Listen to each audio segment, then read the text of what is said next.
Hello, what's going on everybody? This is Maya and Jay, and today the purpose of this video is to do the review of the Infocus M512 that I got from iBaby888, and I gotta say that this is a very impressive device. Even though it is lacking a few things like the RAM and also the memory, I'm gonna go through that very soon guys, but this is actually a very nice phone. As we can notice right here, the screen is a 5-inch multi-touch screen, or actually 10-point multi-touch screen with a resolution of 1280 by 720 pixels. And yes, it is an IPS screen because as we can see right here on viewing angles, it does have very nice colors. On the left side is where we're gonna have the volume rockers up and down. Here at the very bottom we can't see it, but we're gonna have the charging / data port together with the microphone. On the right side, we're going to have the power button. On the very top, we're going to have the secondary microphone together with the 3.5mm headphone jack. And then here on the very back is where we're going to have the LED flash together with the 8-megapixel camera. We also have here the Infocus logo. This device supports NFC. And then at the very bottom, we're going to have the loudspeaker. Then here from the inside, we can see that this is a single SIM, single standby device. And right now I'm running T-Mobile. Also supports TF cards. And we can see that the overall build of the device looks very nice. The battery is a 2500 milliamp battery, and it did last me the whole day with heavy usage. That means I was playing games, using the GPS, also surfing the web, and doing many heavy things on the device just to test for you guys whether or not the battery was worth it. Now, if you're looking for an economical device so that you can just use it on a daily basis and have great quality, this is a phone that I would recommend for you. Like I said before, the only downside of this phone right now is that it only has 1 GB of RAM and also 4 GB of internal storage. We know that the internal storage can be fixed by installing a TF card on the device, and that pretty much is going to resolve it. But now the RAM is only 1 GB, so if you are a heavy gamer and you're going to download many applications, I wouldn't recommend this phone. Here from the lock screen, we can already notice some toggles. We had the quick phone toggle. We also had the messaging toggle. We can see here the flashlight toggle, and last we had the email toggle. Now these can be customized the way you want. If you go to settings, it's very easy to do so. The Android operating this phone is Android KitKat 4.4.2, and if you go here to the settings, we go all the way to the bottom, we can confirm it that yes, this is the Android 4.4.2, and if you tap on it many times, we can see that yes, it is confirming to be the Android KitKat. Not only that, I installed this application from the Play Store. It is called Google Camera, that it can only be installed on the original Android 4.4.2, so that's how we can confirm that this is legit. Now I gotta say that the battery in this phone is a 2500 milliamp battery, and it's very impressive. I have used this device pretty much the entire day, and as we can see right here, I still have about 55%, and if you go here to settings, I'm going to show you guys all the usage that I have put on this device throughout the day. And here we can see that it's been about almost 11 hours and a half, and this is my percentage right now. So this device can go throughout a whole day with, you know, pretty much heavy usage. I've been using the GPS, the Bluetooth. I did also some camera tests, and I still have about 44%, so that's definitely great. Now this device is running some sort of MIUI launcher. As we can see right here, we don't have an app tray, and it actually looks pretty nice. It's pretty comfortable. I would say it's kind of iPhone-y because we know that the iPhone doesn't have an app tray just like the iOS. Here we can see that it does come pre-installed with many Google applications. We have here the Play Store. It is working perfectly well. Here we can also confirm that YouTube is working perfectly well. Let's go ahead and open here one of my videos. Let's open the last one of this device. And this was the unboxing, and as we can see, it is working perfectly well.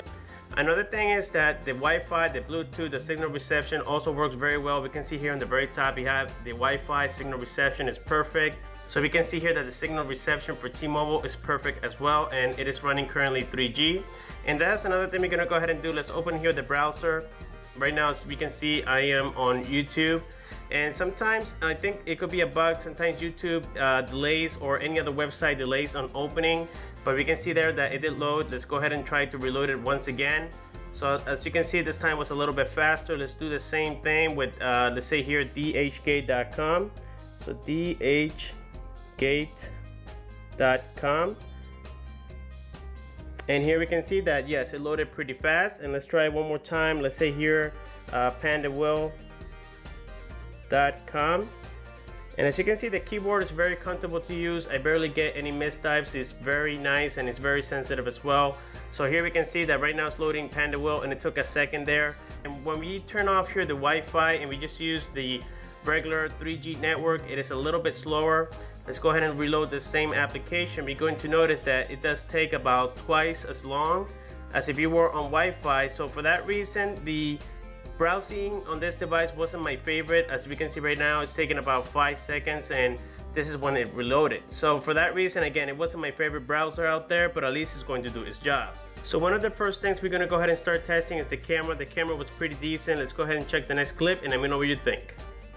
Hello everybody, this is my ENJ, and what I got here today is the Infocus M512 rear camera test. This is the 8 megapixel camera. We can see that the quality is not so bad. The colors are very vivid, even though sometimes it does look a little bit dark in some areas. But for the most part, it is working like a charm. Now we're going to go ahead and test the front-facing camera. Alright guys, so here we have the front-facing camera on the Infocus M512. We can see that the front-facing camera is working very well and it's good for Skype, Uvu, or any other social media out there, and also for selfies. It is definitely a great camera. Alright guys, so there we have it for the camera test, and next thing we're going to go ahead and do is test the GPS on this phone. The GPS is great. Let's go ahead and check the next clip and let me know what you think. Alright guys, so here we have the GPS test on the Infocus M512, and as we can see, it is working perfectly well. I didn't need to do any type of modifications. It is working like a charm right now, and we're going to test it from inside of the house. Alright, and there we have it for the GPS, and here we have this application called GPS Test to test the performance from inside of the house, so that you guys see that even from inside of the house we're getting a signal right now. And that's also very impressive. I mean, it's not going to give you the best or most powerful signal inside, and that's because we haven't been able to root this device, and maybe with a faster GPS application we can actually get a faster signal. And here what we're going to do next is go ahead and play some applications and games that I have installed on the operating system, and also go through some system applications. So I'll be putting a music in the background. Make sure you guys enjoy it.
Alright guys, so there we have it for the test, and as you can notice, it is working perfectly well. It is a very impressive device. It does support many sensors as you saw before. So the next thing we're going to do now is test here the Bluetooth. Here I have my little Bose speaker. Let's go ahead and turn it on.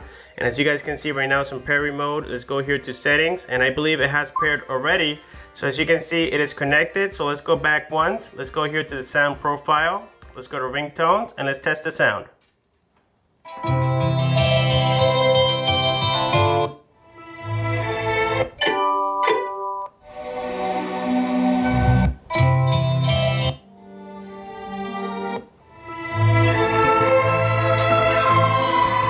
Now we're going to be testing the back speaker.